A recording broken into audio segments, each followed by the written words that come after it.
Welcome back to my channel. আমার চ্যানেলের পক্ষ থেকে সবাইকে অনেক অনেক ভালোবাসা জানিয়ে শুরু করছি আজকের রেসিপি। আজকে তৈরি করব মাংসের স্বাদে ডিমের ঝোল। তো মাংসের স্বাদে ডিমের ঝোল কিভাবে তৈরি করি সেই রেসিপিটা প্রথম থেকে শেষ পর্যন্ত দেখুন, আর প্লিজ চ্যানেলটা সাবস্ক্রাইব করুন। প্রথমে আমি কড়াইতে জল দিয়ে দিয়েছি ডিম। এখানে আমি 7টা ডিম নিয়েছি। তারপরে দিয়ে দিচ্ছি এরকম বড় বড় মাংসের মতন কেটে রাখা আলু।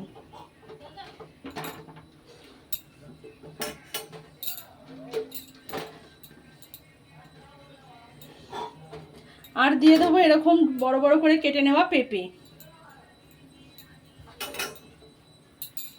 মাংসতেও কিন্তু আমরা পেঁপে দিই, তাই এখানে যেহেতু মাংসের সাথেই ডিমের ঝোল হবে তাই পেঁপে আর আলু দিয়েই করব। দিয়ে দেবো লবণ একটু। এবার ঢেকে দিচ্ছি তাড়াতাড়ি সেদ্ধ হওয়ার জন্য।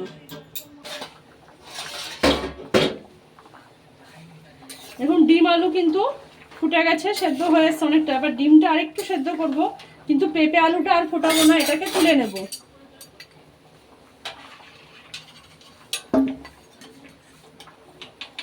পেঁপে আলুটা জাস্ট একটু ভাপিয়ে নিলাম, এটাকে আমি তেলের মধ্যে ভাজবো ভালোভাবে। আর বেশি সেদ্ধ হয়ে গেলে কিন্তু ভাজা যাবে না। পেঁপে আলুটা কিন্তু তুলে নিয়েছি, আর এদিকে ডিমটা আরেকটু ফুটবে, তারপর নামিয়ে নেব। যতক্ষণ ওদিকে হচ্ছে ততক্ষণ একটা মশলা করে নিচ্ছি। এখানে নিয়ে নিয়েছি 4-5টা শুকনো লঙ্কা, আপনারা চাইলে কিন্তু কাঁচা লঙ্কাও দিতে পারেন। আদা, 8-10 কোয়া রসুন, পেঁয়াজ, আর একটা বড় মাপের টমেটো, সব কিন্তু একসাথে একটা মিহি পেস্ট করে নেব। দেখুন ডিমগুলো এবার সেদ্ধ হয়ে গেছে। এই ডিমগুলো ধরুন 10 মিনিট থেকে 12 মিনিট সেদ্ধ করেছি, আর ওই পেঁপে আলুটা 5-6 মিনিট। এবার ডিমটাকে আমি নামিয়ে নিচ্ছি। ডিমগুলো সব ছুলে নিয়েছি। এবার ডিমের গায়ে একটু করে কাট লাগিয়ে নেব।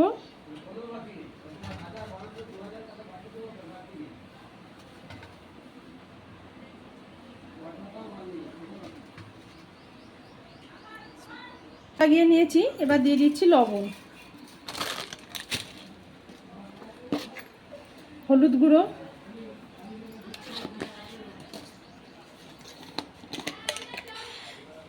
আর দিয়ে দেবো শুকনো লঙ্কার গুঁড়ো।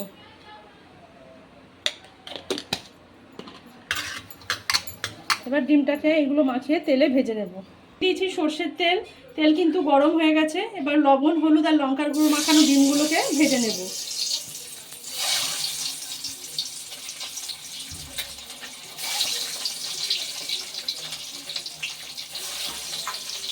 বেশি কড়া করে ভাজবো না, তাহলে কিন্তু খেতে ভালো লাগবে না।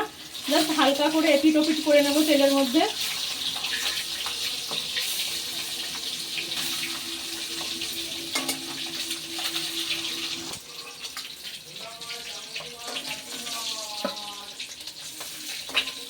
যখনই ডিম রান্না করবেন ডিম কিন্তু খুব বেশি ভাজবেন না, জাস্ট হালকা তেলের মধ্যে এপিট ওপিট করে তুলে নেবেন। এই তেলেই ভেজে নেব আলু আর পেঁপে। প্রথমে আলুগুলো ভেজে নিচ্ছি।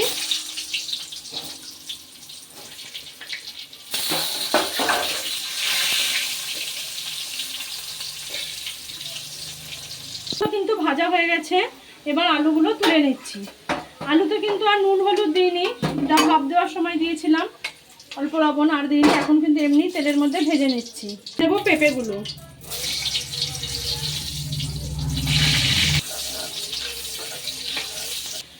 দেখুন পেঁপেগুলো কিন্তু ভাজা হয়ে গেছে।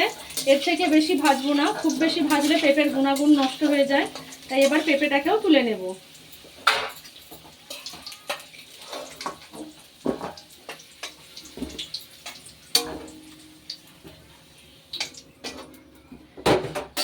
এবার ওই তেলের মধ্যে সবার প্রথমে তেলের মধ্যে দিয়ে দেবো সামান্য একটু চিনি।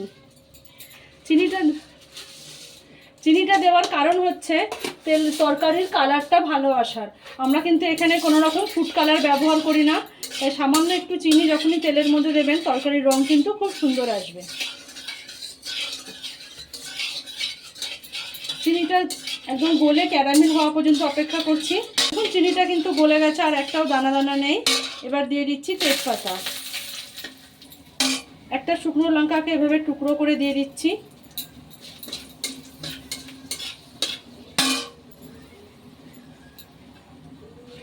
গোটা গরম মশলা, এলাচ, লবঙ্গ আর দারচিনি। এলাচের মুখগুলো কিন্তু অবশ্যই ফাটিয়ে নিতে হবে। আর অল্প সামান্য একটু সাদা জিরে। ফোড়ন থেকে দেখবেন খুব সুন্দর একটা গরম মশলার গন্ধ বেরিয়ে আসবে। আর ফোড়নের কিন্তু রঙটাও হালকা চেঞ্জ হয়ে যাবে। এবার এর মধ্যে দিয়ে দেবো যে মশলাটা আমি বেটে রেখেছিলাম, পেঁয়াজ, আদা, রসুন, টমেটো, সেই মশলাটা।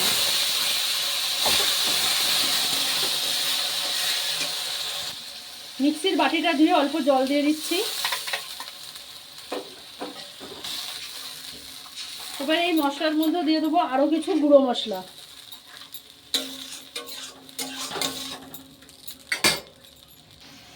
সবার প্রথমে দিয়ে দিচ্ছি হলুদ গুঁড়ো,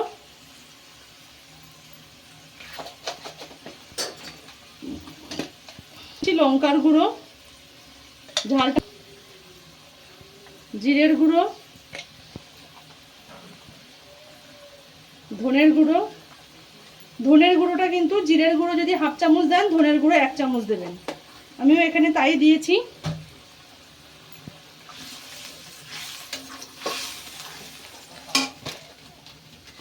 আর লবণ দেব স্বাদ অনুযায়ী, যত যেরকম পরিমাণ লবণ প্রয়োজন সেই পরিমাণ মতো লবণ দিয়ে দিচ্ছি।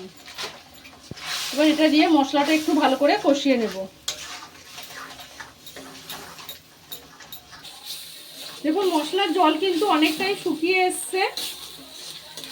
এবার এর মধ্যে দিয়ে দেবো আমি মিট মশলা। যেহেতু মাংসের সাথে আমি ডিমের ঝোল করছি, তাই দিয়ে দিচ্ছি এখানে মিট মশলা।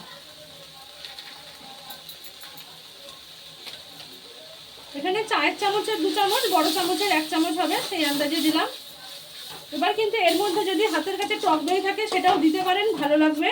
আমার কাছে নেই তাই আমি দিচ্ছি না, কিন্তু টক দই দিলে টেস্টটা সুন্দর হবে। টক দই ছাড়াও খেতে ভালো হবে, কিন্তু যদি হাতের কাছে থাকে দিতে পারেন। এবার এর মধ্যে দিয়ে দেব পেঁপে আর আলু।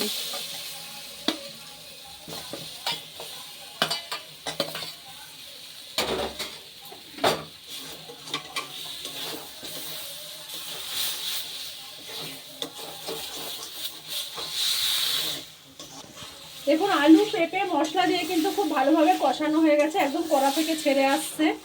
আর ওপাশে আমি বসিয়ে দিয়েছি গ্যাসের আরেকটা ওভেনে গরম জল। এবার এর মধ্যে দিয়ে দেবো এই গরম জলটা। সবসময় কিন্তু রান্নায় চেষ্টা করবেন গরম জল ব্যবহার করার, তাহলে কিন্তু তরকারির টেস্টটা ভালো হয় আর হয়েও যায় তাড়াতাড়ি। যারা আমার রেসিপি দেখেন তারা খেয়াল করবেন যে আমি কিন্তু বেশিরভাগ সময়ই তরকারিতে যে ঝোলটা দিই সেটা গরম জলই দিই। দেখুন গরম জল দেওয়ার সাথে সাথে কিন্তু ঝোলটা ফুটতে শুরু করেছে। এবার এই ঝোলের মধ্যে ডিমগুলো দিয়ে দেবো। ডিমগুলো কিন্তু এভাবে চাপ দিয়ে, যে জায়গাটা আমি চিড়ে দিয়েছিলাম যাতে ডিমের ভেতরে কিন্তু ঝোলটা যায়, খেতে ভালো লাগবে, সেভাবে দিয়ে দেব।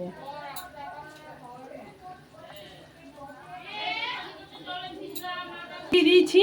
এবার আমি একটা থালা দিয়ে এটাকে ঢাকা দিয়ে দিচ্ছি, বেশ পেঁপে আলুটা ভালোভাবে সেদ্ধ হয়ে যাওয়ার জন্য। দেখুন ঢাকাটা খুলছি। দেখুন তরকারি থেকে কিন্তু তেল ছেড়ে দিয়েছে আর তরকারিটাও কিন্তু সম্পূর্ণ রেডি হয়ে গেছে। এবার আপনাদের দেখিয়ে দিই, এই দেখুন আলু কত সুন্দর সেদ্ধ হয়ে গেছে, পেঁপেও কিন্তু সেদ্ধ হয়ে গেছে, এই দেখুন। আর তরকারি থেকেও কিন্তু তেল ছেড়ে দিয়েছে। এবার আমি গ্যাসটা বন্ধ করে দিচ্ছি। তৈরি হয়ে গেছে আমার পেঁপে আলু দিয়ে মাংসের সাথে ডিমের ঝোল। একদম কিন্তু মাংসের মতোই খেতে হয়েছে।